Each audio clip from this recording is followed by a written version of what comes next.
পবিত্র কাবাগর সৌদি আরবের মক্কা মুকাররমার মসজিদুল হারামে অবস্থিত।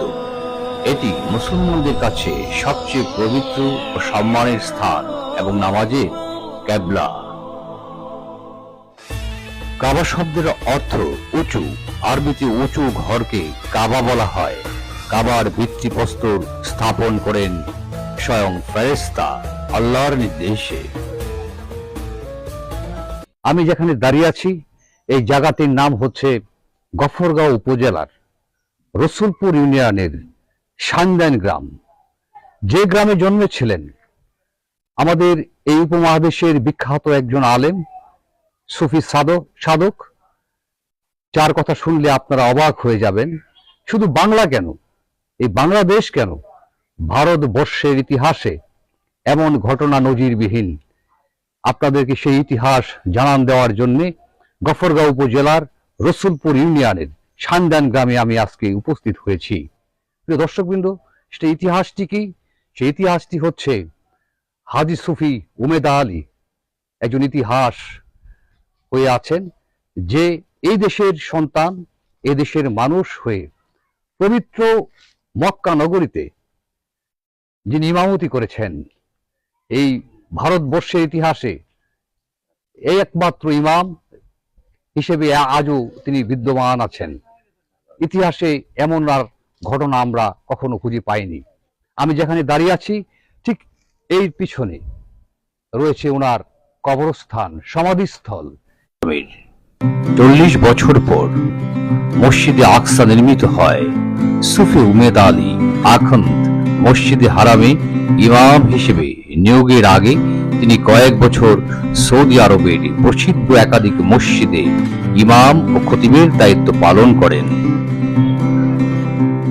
19 শতকের পঞ্চদশকের মাঝামাঝি ময়মনসিংহ জেলার গফরগাঁও থানার সান্দাইন গ্রামে এক সম্ভ্রান্ত পরিবারে হাজী সুফি উমেদা আলী সাহেব জন্মগ্রহণ করেন। পিতার নাম ইউসুফ আলী আকন্দ। যতদূর জানা যায় তার পূর্বপুরুষগণ আরব দেশ হতে ধর্ম প্রচারের উদ্দেশ্যে ভারতে আগমন করেন। ময়মনসিংহ শহরের নিকট বয়রা নামক স্থানে বসতি স্থাপন করেন। পরবর্তী সময়ে সেখান থেকে বর্তমান সান্দাইন গ্রামে বসতি স্থাপন করেন। পেশাদার এক চামড়া ব্যবসায়ী হজের জন্য মক্কা যাওয়ার সময় তিনি তার সঙ্গে মুম্বাই হতে লিল্লা জাহাজে মক্কায় যান। এমনি ভাবে তিনি পবিত্র ভূমি মক্কা নগরীতে উপনীত হলেন। উক্ত চামড়া ব্যবসায়ী হজব্রত পালন করে দেশে ফিরে আসলেন, কিন্তু তিনি মক্কাতেই রয়ে গেলেন। রসুলের পবিত্র মক্কা নগরীর শিক্ষায় মনোযোগের সাথে আরম্ভ করলেন। বহু মনীষীদের নিকট তিনি শিক্ষা লাভ করেন। তার সুনামধন্য উস্তাদ হাজী আমদাদুল্লাহ সাহেবের নিকট হাদিস, তাফসীর প্রভৃতি বিষয়ে জ্ঞান লাভ করেন। আধ্যাত্মিকতায় আত্মনিয়োগ করেন। তৎকালীন বিশ্বের সর্বশ্রেষ্ঠ মুজাহিদ ও আধ্যাত্মিক শিক্ষাগুরু হাজী সাহেবের কাছে বয়াত গ্রহণ করেন এবং কঠোর সাধনায় লিপ্ত হন। সাধনায় চরম উৎকর্ষতা লাভ করে তিনি সুফি নামে খ্যাতি লাভ করেন।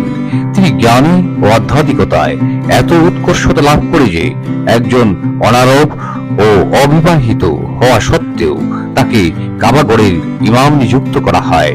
তার পূর্বে এদেশে কোনো আলেম ইমামতি করেছেন এমন কিছু জানা যায় না। তিনি একাধারে 18 বছর কাবায় ইমামতি করেছেন। 19 শতকের অষ্টম দশকের মাঝামাঝি সুফি সাহেবের চাচাতো ভাই হাজী সাদাত আলী আকন্দ হজ পর্বত পালনের উদ্দেশ্যে মক্কায় যান। হাজী সাদাত সাহেব হেরেম শরীফে নামাজ আদায় করেন আর ইমাম সাহেবের প্রতি তাকিয়ে থাকেন। এমনি ভাবে কয়েকদিন কেটে গেল। ইমাম সাহেব তার এই আচরণ দেখে তাকে ডেকে পাঠান। এইভাবে তাকানোর কথা জিজ্ঞেস করেন। উত্তরে সাদাত সাহেব বলেন, পূর্ণ ঠিকানা দেন এবং বলেন, হুজুর বেয়াদবি মাফ করবেন, সত্যি কথা বলতে কি আপনার মতো আমার এক চাচাতো ভাই শৈশবে নিরুদ্দেশ হয়ে যায়। তার চেহারার সাথে আপনার চেহারার পুরোপুরি মিল আছে, তাই আপনার প্রতি তাকিয়ে থাকি। হাজী সাহেবের বর্ণনা শুনে সুফি সাহেব তাকে চিনতে পারলেন এবং নিজের পরিচয় দিয়ে তাকে বললেন, আমি আপনার সেই হারানো ভাই। সুদীর্ঘকাল পরে তাদের মিলনে একে অপরকে জড়িয়ে ধরলেন এবং কান্নায় ভেঙে পড়লেন। হাজী সাহেব সুফি সাহেবকে দেশে ফিরিয়ে আনার অনুরোধ জানালেন, কিন্তু তিনি রাজি হলেন না। অবশেষে তিনি ব্যথিত হৃদয়ে দেশে ফিরে আসলেন।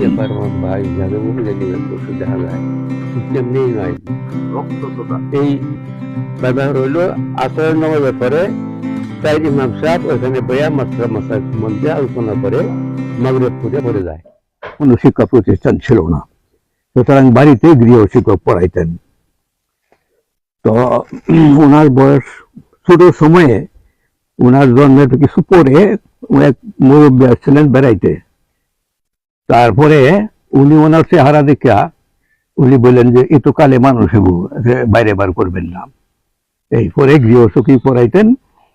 তো 9 বছর বয়স যখন, তখন একজন মানে অনুবাদ বাংলা থেকে আরবি খালেদ জায়েদে মারসাইডা যারা বাড়ি খালেদুন, তো উনি বললে না আমি এটা পড়বো না।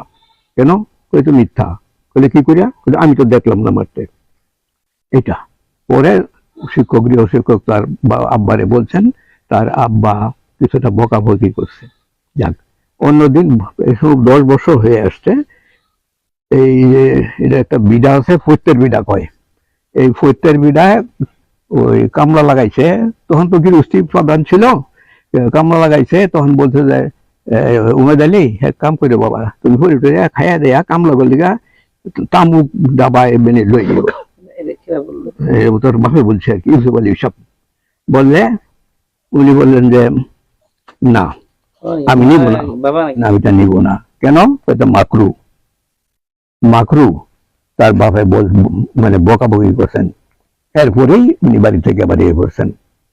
বাড়িয়ে পড়িয়া ঢাকা দক্ষিণ দিকে এটাই জানে উনি যাওয়া শুরু করছেন। যেতে যেতে যেতে যেতে দক্ষিণ দিকে যাইতে যাইতে এক পর্যায়ে উনি ঢাকা পৌঁছছেন। পরে লালবাগ মাদ্রাসা ছিল তখন, সেইটুকুই বলতেছি। পরে গিয়ে উনি হাজির হয়েছেন, প্রিন্সিপালের রুমে যে উনি হাজির হয়েছেন, সালাম দেয়া উনি বলছেন, আরেকজন লোক বসে রয়েছে। থাকলে পরে উনি বলছেন যে হুজুর, আমি আপনার মাদ্রাসা পড়াম, তোমার অভিভাবক কোথায়? যে আমার অভিভাবক তো আসে নাই, আমি বাড়ি থেকে আয়ে বসি না বলে এসে বলতে, আমি বললাম আমি আপনার এনে থাকবাম, আমি মাদ্রাসা পড়াম। এটা বলছে তখন কোনো পরিচয় আর দিচ্ছে না। না দেওয়ার পরে এখন তখন কোনো বোর্ডিং হোস্টেল টোস্টেল নাই, বোর্ডিং নাই, কি করবে? ওই ব্যবসায়ী কইতেছে, ওই এক লোক যে আছেন বড় ব্যবসায়ী মাদ্রাসার পৃষ্ঠপোষক, উনি বললেন কি তাহলে হুজুর আমি নেই গা। হ্যাঁ, আচ্ছা, তো ভালোই, উনার না থাকে ছেলের মতোই আদর করে। 2 বছর পরে ওই ব্যবসায়ী, কি নাম ওনার আমি জানি না, ওই ব্যবসায়ী কিসের ব্যবসা করেন তাও আমি জানি না, ওই ব্যবসায়ী ওই হজে যাবেন। তখন উনি আবদার করলেন যে আমিও যাব। তারপরে তারে নিয়ে হজে গেল। হজ করার পরে জাহাজ ঘাটে আইলে, এখানে ঠিক আছে, জাহাজ ঘাটে আইলে পরে এখন সে তো উড়ে না, জঙ্গল আলী উঠো না, উঠবো না। যথার সময় জাহাজ ছেড়ে দিয়েছে, উনি আরো ঘুরে হয়ে গেলেন। পরবর্তী সব ঠিক আছে। এই আসসালামু আলাইকুম রহমতুল্লাহ। যে আমি মোহাম্মদ আমজাদুল হক বায়েজিদ। আমার পিতা ছিলেন মরহুম আনিসুল হক, মৌলানা আনিসুল হক রহমতুল্লাহ আলাই। ওনার পিতা ছিলেন মৌলানা আব্দুল হাই রহমতুল্লাহ আলাই। ওনার পিতা ছিলেন সুফি উমেদ আলী রহমতুল্লাহ আলাই, যিনি বাংলাদেশে হয়েও একজন অনারবি এবং অবিবাহিত হয়েও দীর্ঘ 18 বছর কাবাগরে ইমামতি করেছেন। তিনি এই অত্র এলাকায় তিনি দিনের আলো তিনি ছড়িয়েছেন। অত্র এলাকায় এলমে দিনের প্রচার ওনার দ্বারা এই এলাকা সহ দেশের আনাচে কানাচে এলমে দিনের প্রসার হয়েছে। তখন মানুষ কোরআন শেখার কোনো ব্যবস্থা ছিল না, ওনার কাছে আসতেন, কোরআন শিখতেন এবং ওনার সান্নিধ্যে ধন্য হতেন। ওনার নামে এই প্রতিষ্ঠান ওনার স্মৃতি ধরে রাখার জন্যই ওনার নামে এই প্রতিষ্ঠান করা হয়েছে। দোয়া করবেন আল্লাহ তাআলা যেন এই প্রতিষ্ঠানকে কবুল করেন বাড়ি এসে সকলকে জানালেন উমেদ আলী মারা যায় নাই, আল্লাহর মেহেরবানিতে তিনি বড় আলেম হয়েছেন এবং কাবায় ইমামতি করছেন। পরের বছর আবারও কয়েকজনকে নিয়ে হজে যান এবং তাকে অনুরোধ করে দেশে নিয়ে আসেন। সুফি উমেদ আলী আত্মীয় স্বজনদের অনুরোধে মুক্তাগাছার দক্ষিণে কৃষ্ণবাড়ির এক সম্ভ্রান্ত পরিবারে বিবাহ করেন। উল্লেখ্য যে মক্কা থেকে আসার বেলায় তার 6 মাসের ছুটি দেখতে দেখতে ফুরিয়ে গেল। নানাবিধ অসুবিধার কারণে যথাসময়ে কাজে যোগদান করতে পারলেন না। অতঃপর তিনি সপরিবারে মক্কায় গেলেন। কর্তৃপক্ষ নতুন ইমাম সাহেবকে বাদ দিয়ে তাকে স্থির পদে বহাল করতে চাইলে তিনি তা অস্বীকৃতি জানালেন। ভাগ্যের উপর মানুষের কোনো হাত নেই, তাই তাকে আবার দেশে ফিরে আসতে হলো। আল্লাহ তাকে মক্কায় শিক্ষিত করে বাংলায় পাঠিয়েছিলেন। সুফি সাহেব অত্যন্ত সহজ সরল জীবনযাপন করতেন। তার চালচলনেও বেশভূষায় কোনো আড়ম্বর ছিল না। পার্থিব সম্পদের প্রতি তার কোনো মোহ ছিল না। সেই যুগে এই অঞ্চলে কোনো শিক্ষা প্রতিষ্ঠান ছিল না। সুফি সাহেব নিজ বাড়িতে মানুষকে শিক্ষাদান আরম্ভ করেন। অতি অল্প সময়ের মধ্যেই বহু ছাত্র ও ভক্ত তার কাছে ধর্মীয় শিক্ষা ও আধ্যাত্মিকতায় তালিম গ্রহণ করেন। তিনি দীর্ঘদিন দ্বীনি এলেমের ও সমাজের খেদমত করে ইহদাম ত্যাগ করেন।